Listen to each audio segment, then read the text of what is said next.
This is my number one frequently asked question on TikTok, and for a while I had no idea why. So many writers were stuck on the exact same thing. Specifically, how to bring diversity to the fantasy genre, which was kind of wild to me because it's fiction and the fantasy genre. Like, you would think that there were no rules, nothing really holding you back from bringing cultural diversity to your story. But I think I understand now what the issue is, what the problem was, what everyone was kind of stuck on. And I'm excited to dive a little bit deeper into it with you guys and see if I can help, see if I have a solution that will be helpful to you. Hello, hello, my fellow creatives, and welcome to my channel. Especially to all you new subscribers out there, thank you so much for subscribing. So excited to have you here. I am Imani the writer, and today we're talking about the fantasy genre. Fantasy is like one of my favorite genres. It's right up there with like a good murder mystery.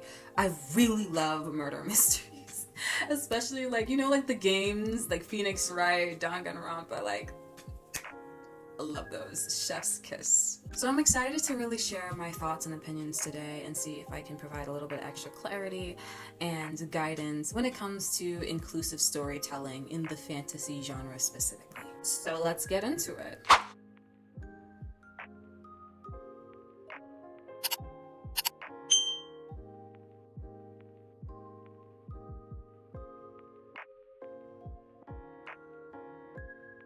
So before we begin, I wanted to kind of start off by doing a quick review of my opinion of what I think is required for a good BIPOC representation and required for inclusive storytelling. First thing is no stereotypes whatsoever. You need to make sure that you're not perpetuating any stereotypes or harmful tropes in your story. There are a lot of different opinions out there about how to go about this process. Like, there are some ideas floating around about kind of taking this kind of colorblind approach almost, where you don't really assign your character a race or a community that they're a part of, a culture, until you're kind of far into the planning process or even the drafting process.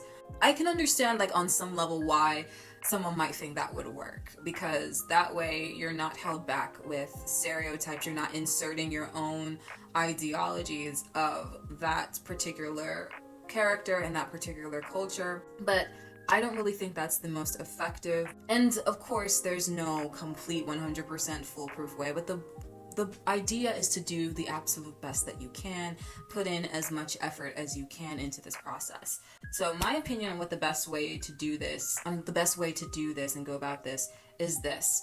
So decide ahead of time the kind of cultural representation you want to bring into your story. Do some research on the most common tropes and stereotypes in that culture or community's media representation throughout history, so that you kind of know like the core problems, especially the things that have been most popular in like pop culture. This includes books, stories, films, TV shows. This can also include non-fiction media like reality TV, documentaries, things like that. And the news, that's another one. Things like that, as well as social media. A few helpful tips for this. I know it can be really difficult to make sure that you're covering your bases, all of your bases, all the time. So in addition to research, it could be a really great idea to have some really great conversations with people. Mention your story idea or whatever creative project that you're working on with people from that community, and ask them if anything kind of pops up in their mind, any concerns that just might pop up, or any concerns that it might raise in regards to the way it's represented. Again, this is not a substitute for research. Of course, Black people are not a monolith. No group of people are a monolith. So you still definitely have to do your due diligence. If you'd like to chat with me about your story, you are feel free to book a writing coaching session with me. Links are in the description box below, and you have that added benefit of not only speaking to a person of color, but also a writer of color, a fellow writer, who can give you some insights as to execution, beyond just like knowledge of our cultures, media representation, like how to actually stylistically go about putting this in your story and executing it in your writing. And again, never stop researching. Even after the book is done, the more knowledge you have, the better.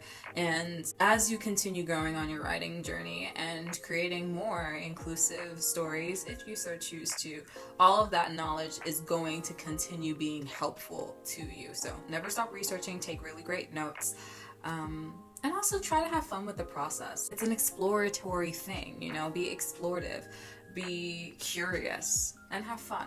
The next thing you need for great representation is something that I've mentioned either on the channel or on TikTok a lot, and that is cultural references. And these are authentic references to a culture or a community. So people from that culture or from that community are going to be able to recognize that reference and be like, oh yeah, that's me. That's so true. And that's the thing that makes people feel actively and actually represented in stories and represented in media, when they have something, a point of reference that they can connect with on a more meaningful level. Readers of color feel seen, heard, and understood, and it's like the secret sauce to making people feel really included. And so on TikTok, people have asked me kind of to break down the difference between cultural references and stereotypes, and this is what I normally would say. The cultural references look and feel more like information. It feels authentic, it just feels factual, it feels like it's just part of the cultural experience when a reader of color sees it or experiences it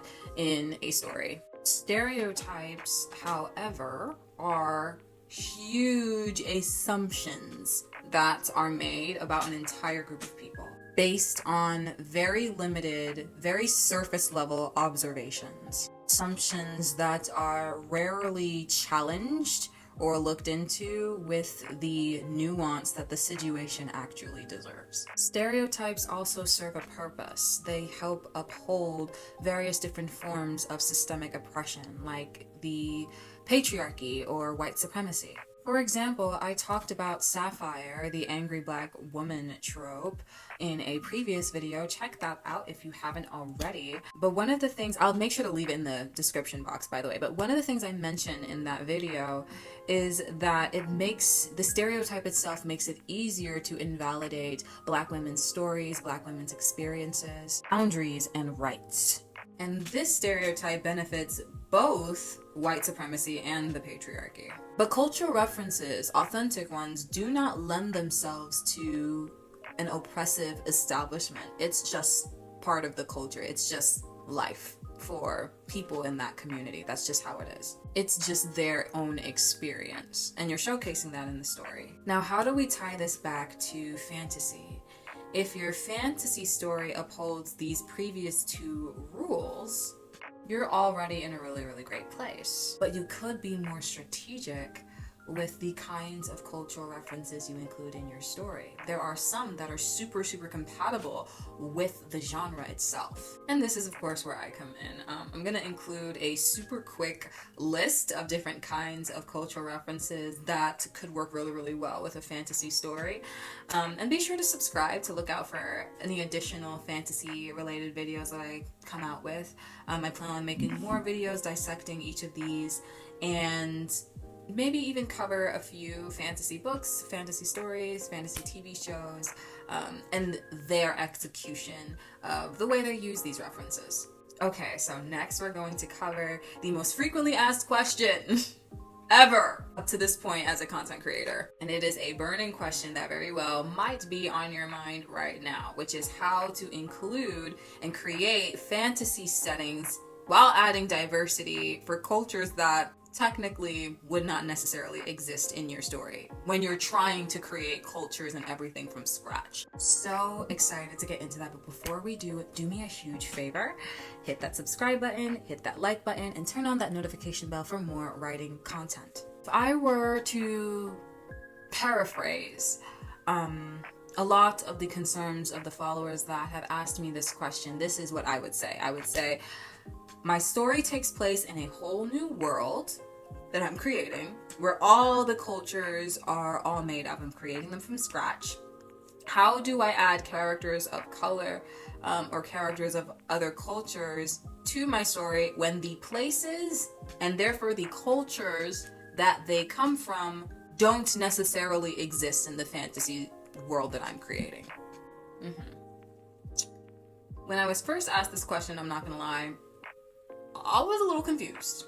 And I was confused by the sheer number of people asking too, because it was not just one, two, a lot of people asked. Like I said, it's fiction. I was like, what do you mean how? How do you do it? What's stopping you from doing it? Like, what's the obstacle here? You know what I mean? But after chatting with people in the comments for a bit, I think I understand a little bit more about where people are getting stuck. I believe that the problem here is mainly just a limiting belief for what a writer can do with storytelling.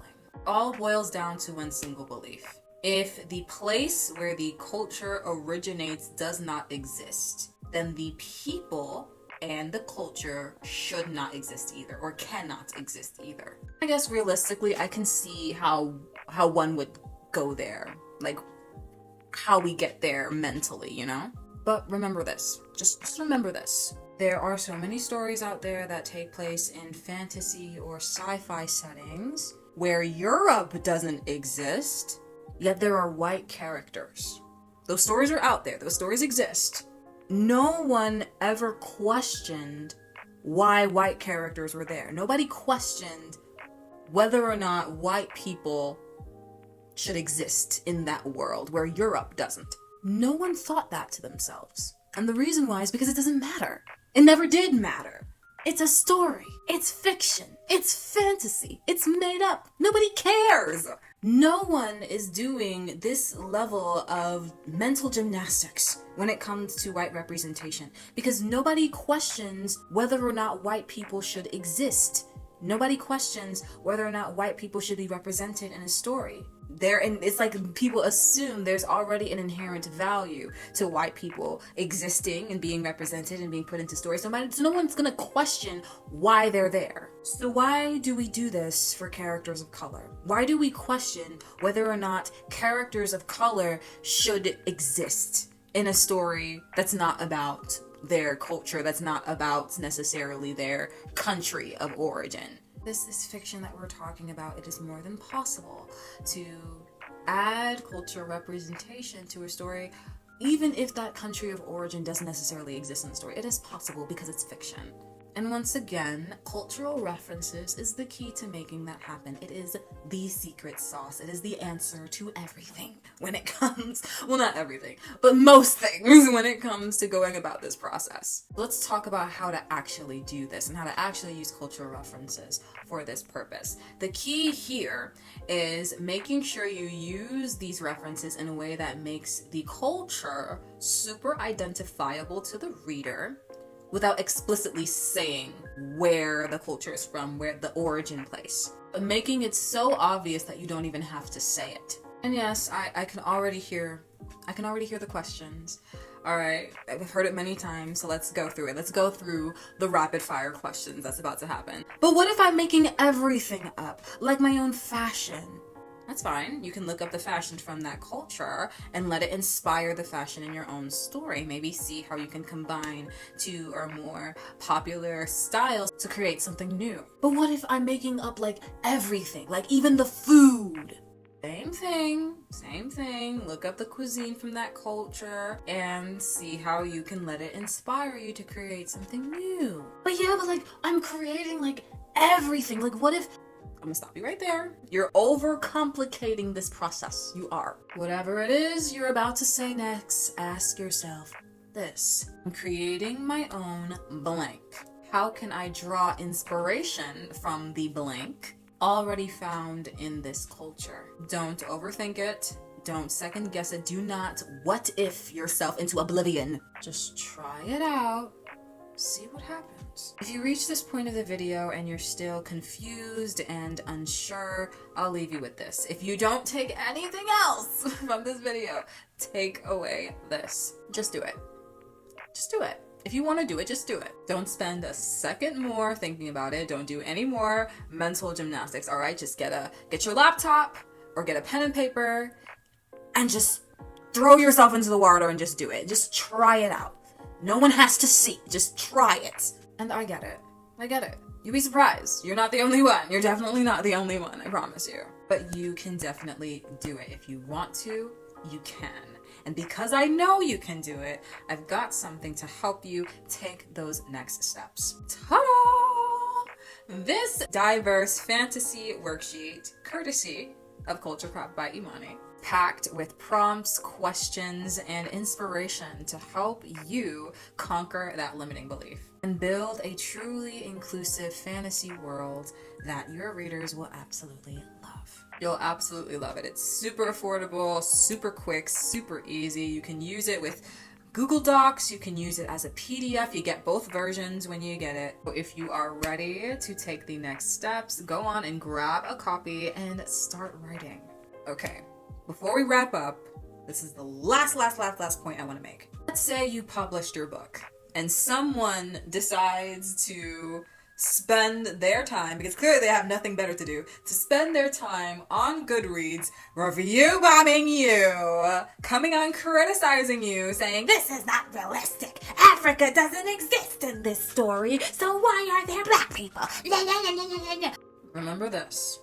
If this person is even on Goodreads, first of all, because most people are like more casual readers and just pick up books and just read them. If this person is on Goodreads doing all of this, they probably have read many fantasy stories before. They probably have taken place in fantasy worlds before, where Europe never existed. And this person never once questioned it. Not once has this person needed the author to explain or justify why a white person is in their story. Not once. Not once. So if this reader needs some sort of explanation, some sort of justification for why characters of color get to exist in your story, they are not your target audience, babe. They are not. They are not. Are you writing this story for bigots? Are you writing this story for assholes? Are you writing this story for biased individuals? No, you're not. You're writing this story for the people who want this story, for the people who care about diversity, who care about representation. That is who you're writing this story for. There is no point worrying about that one person who's gonna sit there running their mouth and typing tirelessly at the keyboard to whine and bitch and complain about how unrealistic your fantasy story, your fantasy story is. The story is just not for them, and that is fine. That's okay.